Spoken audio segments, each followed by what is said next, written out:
ശബരിമലയിലെ കൊടിമര പുനഃപ്രതിഷ്ഠാ നിർമ്മാണ ക്രമക്കേടിൽ അടിമുടി ദുരൂഹതയെന്ന് വിജിലൻസ്. അഭിഭാഷക കമ്മീഷന്റേത് ഗുരുതരമായ ചട്ടലംഘനമാണ്. സംഭാവന നൽകിയ പ്രമുഖരുടെ മൊഴി രേഖപ്പെടുത്തും. SP കുറിപ്പിനെ ഇതിന് ശേഷം ചോദ്യം ചെയ്യും. രാജീവാണ് വിവരങ്ങളുമായി ചേരുന്നത്. രാജീവ്, ഈ ശബരിമലയിലെ ദ്വാരപാലക ശില്പങ്ങളുമായി ബന്ധപ്പെട്ടുള്ള കൊള്ളയാണെങ്കിലും കട്ടിളപ്പാളിയുമായി ബന്ധപ്പെട്ടുള്ള വിഷയമാണെങ്കിലും അതിന് സമാനം അല്ലെങ്കിൽ ഒരുപക്ഷെ അതിലും ഗുരുതരമെന്ന് വേണമെങ്കിൽ ഇതിനെ വിശേഷിപ്പിക്കണം. കാരണം ഈ ക്ഷേത്രത്തിലെ കൊടിമരം എന്ന് പറഞ്ഞാൽ അത് ദേവശരീരത്തിൻ്റെ പ്രതീകമായി ഭക്തർ കണക്കാക്കുന്നതാണ്. തന്ത്രശാസ്ത്ര അടിസ്ഥാനത്തിൽ അങ്ങനെയാണ്. ദേവശരീരത്തിൻ്റെ പ്രതിബിംബമാണ് ക്ഷേത്രങ്ങളിൽ ഉയർന്നു നിൽക്കുന്ന ധ്വജസ്തംഭം എന്ന് പറയുന്നത്. അപ്പോൾ അതിലാണ് കയറി കളിച്ചിരിക്കുന്നത്. അതുമായി ബന്ധപ്പെട്ടാണ് വലിയ കൊള്ള നടന്നിരിക്കുന്നത്. പറയും.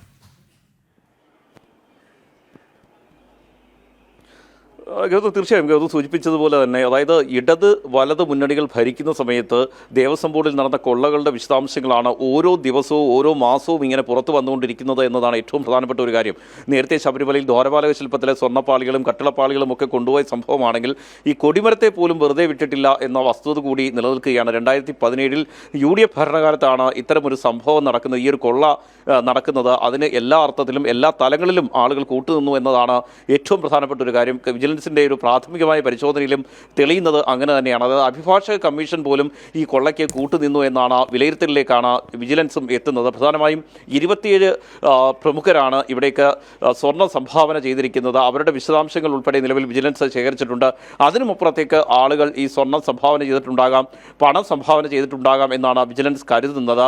എന്നാൽ അവരുടെ വിശദാംശങ്ങൾ നിലവിൽ ഇപ്പോൾ ഈ ഫയലിൽ രേഖപ്പെടുത്തിയിട്ടില്ല. അതിൽ ഗുരുതരമായ വീഴ്ച സംഭവിച്ചു എന്ന് മാത്രമല്ല, ഇതുമായി ബന്ധപ്പെട്ട് നൽകേണ്ട രസീതുകൾ പോലും നൽകിയിട്ടില്ല. ഒരു രസീത് പോലും, അതായത് 3 രസീതാണ് ഇതുമായി ബന്ധപ്പെട്ട് നൽകേണ്ടതെങ്കിൽ ഒരു രസീത് പോലും ഈ സ്വർണം സംഭാവന ചെയ്തതോ പണം സംഭാവന ചെയ്തതോ ആയ ആളുകൾക്ക് നൽകിയിട്ടില്ല, ഭക്തർക്ക് നൽകിയിട്ടില്ല എന്നും വിജിലൻസിൻ്റെ ഒരു പ്രാഥമികമായ പരിശോധനയിൽ വിവരം ലഭിച്ചിട്ടുണ്ട്. അതിൻ്റെ അടിസ്ഥാനത്തിൽ കൂടിയാണ് ഈ പ്രമുഖരുടെ ഉൾപ്പെടെ മൊഴി രേഖപ്പെടുത്താനുള്ള തീരുമാനത്തിലേക്ക് വിജിലൻസ് എത്തിയിരിക്കുന്നത്.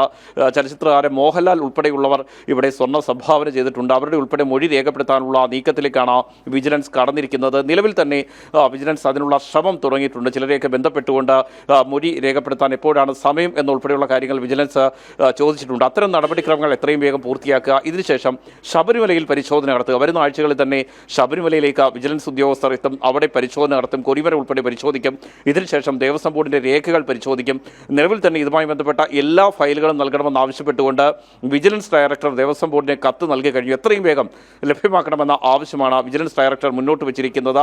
ഇതിൻ്റെ അടിസ്ഥാനത്തിൽ ഈ രേഖകൾ വളരെ വിശദമായി പരിശോധിക്കും. ഇതിനുശേഷമാകും ശബരിമലയിൽ നേരിട്ടെത്തി പരിശോധന നടത്തുക. വളരെ വിപുലമായൊരു സംഘത്തെ അതുകൊണ്ട് തന്നെയാണ് വിജിലൻസ് രൂപീകരിച്ചിരിക്കുന്നത്. വിവിധ വിജിലൻസ് യൂണിറ്റുകളിൽ നിന്നും ഏറ്റവും പ്രാഗൽഭ്യമുള്ള ഉദ്യോഗസ്ഥരെ ചേർത്തുകൊണ്ടുള്ള ഒരു അന്വേഷണ സംഘത്തെ രൂപീകരിച്ചിരിക്കുന്നതും അതുകൊണ്ട് തന്നെയാണ്. ഏതായാലും ഇതുമായി ബന്ധപ്പെട്ട പരിശോധനകൾ വരും ദിവസങ്ങളിൽ ഉണ്ടാകും.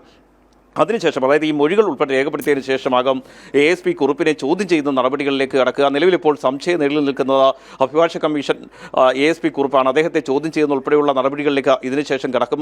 ഇതിനൊപ്പം തന്നെ അന്നത്തെ തിരുവാഭരണ കമ്മീഷണർ, ദേവസ്വം ബോർഡിലെ ഉന്നത ഉദ്യോഗസ്ഥർ ഉൾപ്പെടെയുള്ളവരെയും ചോദ്യം ചെയ്യും. ഏതായാലും ഈ കേസിലും കൂടുതൽ പ്രതികൾ ഉണ്ടാകുമെന്ന കാര്യത്തിൽ സംശയമില്ല. നേരത്തെ ഇടതുമുന്നണിയും CPM ആണ് മറ്റു കേസുകളിൽ പ്രതിസ്ഥാനത്ത് നിൽക്കുന്നതെങ്കിൽ ഇപ്പോൾ 2017 UDF ഭരണസമിതിയാണ് ഈ കേസിൽ പ്രതിസ്ഥാനത്തേക്ക് എത്തുന്നത്. ഇതിനൊപ്പം തന്നെ അഭിഭാഷക കമ്മീഷൻ ASP കുറിപ്പ് കൂടി ഈ സംഭവത്തിൽ കൊടിമരത്തിന്റെ പുനഃപ്രതിഷ്ഠ നടക്കുന്നത് ഏതാണ്ട് ഒരു 2014 മുതൽ 2017 വരെയുള്ള കാലയളവിലാണല്ലോ. അപ്പോൾ ആ സമയത്ത് നേരത്തെ രാജീവ് സൂചിപ്പിച്ചതുപോലെ പ്രയാർ ഗോപാലകൃഷ്ണൻ പ്രസിഡന്റും അജയ് തറയിൽ അംഗവുമായിട്ടുള്ള ദേവസ്വം ബോർഡ്. പക്ഷേ അതിനകത്തും CPM-ന്റെ ഒരു പ്രതിനിധി രാഘവൻ ഉണ്ടായിരുന്നു. അപ്പോൾ സ്വാഭാവികമായും ഈ കേസിലും CPM-ന്റെ നേതാക്കളിലേക്ക് കൂടി അന്വേഷണം പോകുമല്ലോ. അതായത് കോൺഗ്രസിൻ്റെ ആളുകൾ കൂടി പ്രതിപട്ടികയിലുണ്ട്. ഒപ്പം ഇടതിൻ്റെ ആളുകൾ കൂടി പെടുന്നതല്ലേ ഈ കൊടിമരവുമായി ബന്ധപ്പെട്ട വിഷയവും? തീർച്ചയായും 2014 ആണ് ഈ സംഭവത്തിൽ തീരുമാനമെടുക്കുന്നത്. അതായത് ഈ കൊടിമരം മാറ്റി സ്ഥാപിക്കുന്ന കാര്യത്തിൽ 2014 മുതലാണ് ഇങ്ങോട്ട് തീരുമാനമെടുക്കുന്നത്. ആ സമയത്ത് ഇടത് ഭരണം ഉണ്ടായിരുന്നു. മാത്രമല്ല, ഗവർണർ സൂചിപ്പിച്ച പോലെ തന്നെ 2017 ഈ തീരുമാനമെടുക്കുന്ന സമയത്ത് CPM അംഗം കൂടി ഈ ഭരണസമിതിയിൽ ഉണ്ടായിരുന്നു. നേരത്തെ CPM അംഗം ഈ ഭരണസമിതിയിൽ ഇല്ല എന്നൊക്കെ പറഞ്ഞ് ഒഴിഞ്ഞു മാറാൻ ശ്രമിച്ചത്, താനൊന്നും അറിഞ്ഞില്ല എന്നൊക്കെ പറഞ്ഞായിരുന്നു രാഘവൻ ഒഴിഞ്ഞു മാറാൻ ശ്രമിച്ചതെങ്കിൽ അങ്ങനെയല്ല. ആ ചിത്രങ്ങൾ പരിശോധിച്ചാൽ തന്നെ മനസ്സിലാക്കും രാഘവനും അവിടെ ആ സമയത്ത് ഉണ്ടായിരുന്നു. അതിൽ നിന്ന് ഒഴിഞ്ഞു മാറാൻ കഴിയില്ല. അതായത് UDF ഭരണസമിതി പ്രതിസന്ധിയിലാകുന്ന പോലെ തന്നെ ഈ കേസിലും CPM അംഗം കൂടി പ്രതിസ്ഥാനത്തേക്ക് വരുന്ന സാഹചര്യം ഉണ്ടാകും. ആ രീതിയിലേക്കാണ് കാര്യങ്ങൾ പോകുന്നത്. ഏതായാലും വിജിലൻസ് വളരെ വിശദമായ അന്വേഷണത്തിലേക്ക് കടക്കുകയാണ്. ഈ സംഭവത്തിലും ശബരിമലയിൽ ഞാൻ നേരത്തെ സൂചിപ്പിച്ചതുപോലെ നമ്മളിതിൽ ചർച്ച ചെയ്യേണ്ട ഏറ്റവും പ്രധാനപ്പെട്ട ഒരു കാര്യം, ഇടത് ഭരണത്തിലായാലും വലത് ഭരണത്തിലായാലും ശബരിമലയിൽ കൊള്ള യഥേഷ്ടം ഇങ്ങനെ നടന്നുകൊണ്ടിരിക്കുകയായിരുന്നു. അതിന് വലിയ വ്യത്യാസമൊന്നും ഉണ്ടായിട്ടില്ല എന്നാണ്. നേരത്തെ ഭക്ഷണ സാധനങ്ങളോ അരവണയോ അല്ലെങ്കിൽ ഉണ്ണിയപ്പോ ഒക്കെ കാര്യങ്ങളൊക്കെ ആയിരുന്നു കൊള്ള നടന്നിരുന്നതെങ്കിൽ ഇവിടെ ശബരിമലയിൽ ഭക്തർ വളരെ അമൂല്യമായി കാണുന്ന കൊടിമരം, വിഗ്രഹം, അതുപോലെ തന്നെ രുദ്രാക്ഷമാല, യോഗദണ്ഡ്, അതുപോലെ തന്നെ ദ്വാരപാലക ശില്പങ്ങളിലെ പാളികൾ, കട്ടളപ്പാളി എന്നിങ്ങനെ എല്ലാ തലങ്ങളിലും ശബരിമലയിൽ കൊള്ള യഥേഷ്ടം ഇങ്ങനെ നടന്നുകൊണ്ടിരുന്നു. അത് 2019 LDF വന്നതിന് ശേഷം മാത്രമല്ല, അതിന് മുൻപുമൊക്കെ ഇങ്ങനെ കൊള്ള നടന്നുകൊണ്ടിരിക്കുകയാണ്. അതുകൊണ്ടാണ് ഹൈന്ദവ സംഘടനകൾ ഒറ്റക്കെട്ടായി ആവശ്യപ്പെടുന്നത്, കഴിഞ്ഞ കുറേ വർഷങ്ങളായി അവിടെ എന്ത് നടന്നു എന്നത് സംബന്ധിച്ച് വളരെ വിശദമായൊരു അന്വേഷണം വേണം, കേന്ദ്ര അന്വേഷണം വേണമെന്ന ആവശ്യം ഹൈന്ദവ സംഘടനകൾ ഒറ്റക്കെട്ടായി മുന്നോട്ട് വെക്കുന്നതും അതുകൊണ്ട് തന്നെയാണ്. അത്തരത്തിലൊരു അന്വേഷണം നടക്കുകയാണെങ്കിൽ തീർച്ചയായും ഇടത് വലത് മുന്നണികൾ ഒരുപോലെ പ്രതിക്കൂട്ടിലേക്ക് പോകും. അതുകൊണ്ട് തന്നെയാണ് ഇടത് വലത് മുന്നണികൾ അതിനെ ഇപ്പോഴും എതിർത്തുകൊണ്ടിരിക്കുന്നത്. ഗൗതം. ഓക്കെ രാജീവ്, എന്തായാലും ശബരിമലയിലെ ധ്വജസ്തംഭത്തിൻ്റെ പുനഃപ്രതിഷ്ഠയുമായി ബന്ധപ്പെട്ടും ഇപ്പോൾ വലിയ ക്രമക്കേട് നടന്നുവെന്ന് വിജിലൻസ് റിപ്പോർട്ട് പറഞ്ഞിരിക്കുന്നു. അന്വേഷണം UDF നേതാക്കളിലേക്ക്, കോൺഗ്രസ് അവരിലേക്കും എത്തുകയാണ്.